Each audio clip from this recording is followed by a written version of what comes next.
Hi friends, welcome to Kavitha's kitchen. இன்னைக்கு நம்ம கிச்சன்ல பன் தோசை தான் செய்ய போறோம். மிக்ஸி ஜார்ல 1 கப் ரவை வந்து நான் எடுத்துட்டேன். இந்த கப்ல தான் நான் மெஷரிங் பண்ணியிருக்கேன்.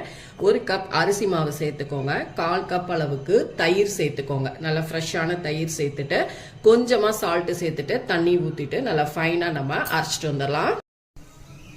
ஃப்ரெண்ட்ஸ், இப்போ நம்ம அரைச்சிட்டு வந்தாச்சு. இப்போ இதில் பொடியா நறுக்கின வெங்காயம், பொடியா நறுக்கின இஞ்சி, அதுக்கப்புறமா 2 பச்சை மிளகாய் பொடியா நறுக்கினதையும் சேர்த்துக்கலாம். கூடவே இதில் நான் வந்து தாளிப்பு சேர்த்துருக்கேன். தாளிப்பில் வந்து 1 டீஸ்பூன் எண்ணெய் ஊற்றிக்கோங்க.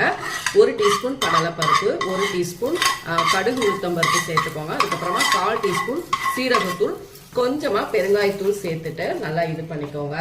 இது எல்லாத்தையும் நல்லா மிக்ஸ் பண்ணிக்கலாம்.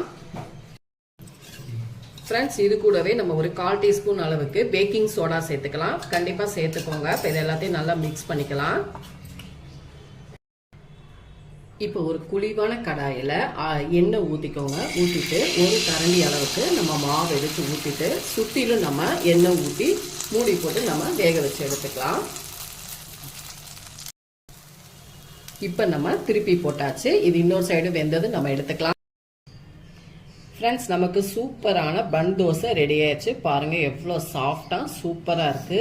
நான் கூடவே கெட்டி தேங்காய் சட்னி வச்சிருக்கேன். கண்டிப்பா இந்த ரெசிபியை ட்ரை பண்ணி பார்த்துட்டு என்னோட வீடியோஸை லைக் அண்ட் ஷேர் பண்ணுங்க.